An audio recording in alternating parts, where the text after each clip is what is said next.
In the top stories, St. Kitts and Nevis host 12th Annual Cases Conference. CDB Director urges government to boost business competitiveness, and Trump targets wokeness in schools with aggressive education agenda. Hello and welcome to the ZIZ Midday Newscast. Today is Friday, November 15th, 2024. I'm Scotty Sia Hendrickson. Nationally, for the first time, St. Kitts and Nevis is hosting the 12th Annual Scientific Conference of the Caribbean Society of Endoscopic Surgeons, or CASES, from November 14th to 16th.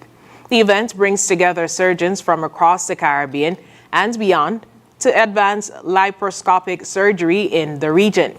Dr. Lindbergh Simpson, president of CASES, highlighted the conference's mission to expand access to minimally invasive surgery, especially in smaller island states like St. Kitts and Nevis. Quote, "We aim to promote safe laparoscopic surgery and increase its reach," he said. The event began with live surgeries, including St. Kitts' first laparoscopic hysterectomy from a cancer patient. These procedures benefit patients with faster recovery times and offer valuable training for local medical professionals. The conference also aims to foster regional collaboration. Quote, "We want to break down barriers and bring expertise to every corner of the Caribbean," Dr. Simpson said. Delegates from across the region and beyond are participating both in person and virtually. With the theme Back to Basics or Back to the Future, sessions will cover foundational skills and innovations like robotic surgery. Dr. Simpson thanked sponsors, the local organizing committee, and the government, emphasizing the strong support received. The conference marks a significant step in improving surgical care and ensuring the Caribbean benefits from the latest advancements in minimally invasive techniques. The Royal St. Christopher and Nevis Police Force is investigating a fatal accident that occurred on November 13th, 2024 in Keys Village, St. Kitts. The incident claimed the life of Joycelyn Strawn, a resident of Keys Village. According to initial reports, Ms. Strawn was crossing the road when she was struck by a vehicle traveling from the Bastille direction. She was transported by ambulance to the Joseph and France General Hospital, where she later succumbed to her injuries. The police have launched an investigation and will provide updates as the details emerge. The Royal St. Christopher and Nevis Police Force extended condolences to Mrs. Strawn's family and others affected by the tragedy. In other local news, the Federation's senior men's footballers defeated Cuba by 2-1 at the Technical Center last evening in the first of two encounters between the two teams. A place at the 2025 CONCACAF Gold Cup is at stake. Despite the victory, Captain Jelani Archibald said the team cannot afford to lose focus.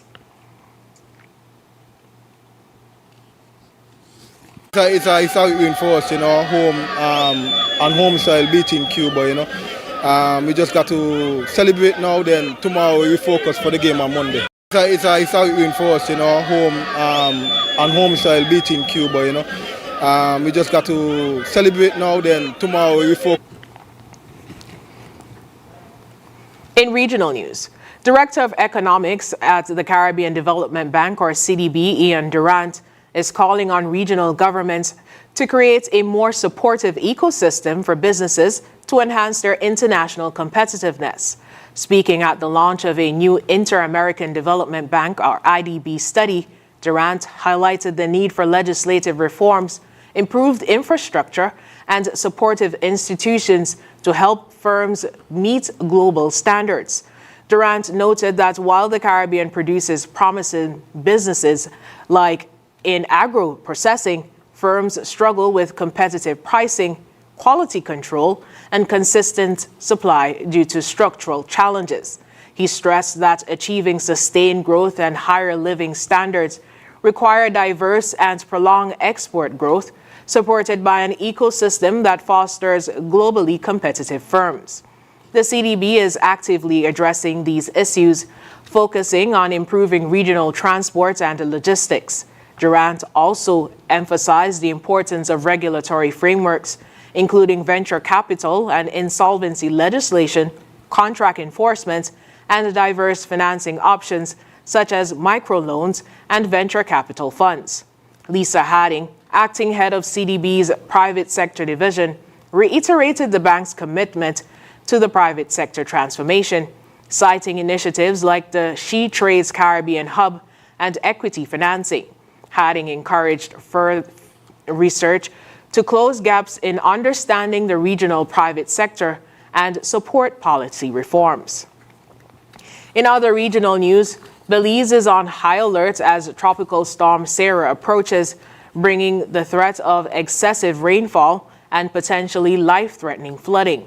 A tropical storm watch has been issued from Belize City southward to Placencia as the storm moves closer to the CARICOM nation. The National Emergency Management Organization, or NEMO, in a 6 a.m. update, reported that Sarah is forecast to skirt northern coast of the Honduras through early Saturday and approach Belize by Sunday. Heavy rainfall is expected, with totals ranging from 5 to 10 inches, and locally higher amounts could result in widespread flooding. A small craft advisory is in effect, and marinas operating small vessels are encouraged to seek or remain in safe harbor due to gusty winds and rough seas near showers or thunderstorms. NEMO also warned of potential coastal flooding north of the system's expected landfall. Winds between 50 to 60 miles per hour could cause minor damage to weak structures as well as harm trees and crops. Flood warnings have been issued for the central land northern regions, including the Rio Hondo, Macal, Mopan, and Belize rivers. Several roads, including the San Roman and San Antonio roads in Orange Walk, remain submerged. Residents are advised to stay informed and take necessary precautions as the storm progresses. In international news, President-elect Donald Trump has unveiled a bold education plan aimed at eliminating, quote, wokeness and, quote, left-wing indoctrination in American schools. His proposal includes banning transgender athletes from girls' sports, prohibiting lessons on gender identity and structural racism, and dismantling diversity and inclusion offices. Trump has pledged to withhold funding from schools that teach what he calls, quote, critical race theory or enforce vaccine or mask mandates, vowing to implement these measures via executive action. Critics, however, question his authority to make such sweeping changes and warn his policies could harm public education. The plan also includes funding incentives for states that end teacher tenure, expand school choices, and allow parents to elect school principals. Trump has renewed calls to dismantle the U.S. Department of Education, claiming it is controlled by, quote, radicals. While federal funds make up 14% of K-12 school budgets, Trump could leverage civil rights enforcement to cut funding to institutions that defy his policies. Critics argue this approach politicizes education and undermines critical support for vulnerable students. And now for the weather. Present weather is fair. Winds are southwest at 3 to 8 miles per hour, becoming calm at times. The temperature today is 29 degrees Celsius or 84 degrees Fahrenheit. Seas consist of swells ranging between 4 to 6 feet. Therefore, a high surf is in effect. Weather forecast for today will be partly sunny with skies initially, with brief cloudy spells and a 40% or moderate chance of brief localized shower. Tonight will be fair to partly cloudy and cool conditions with a 20% or slight chance of a brief overnight shower. Sunset today will be at 5:35 p.m.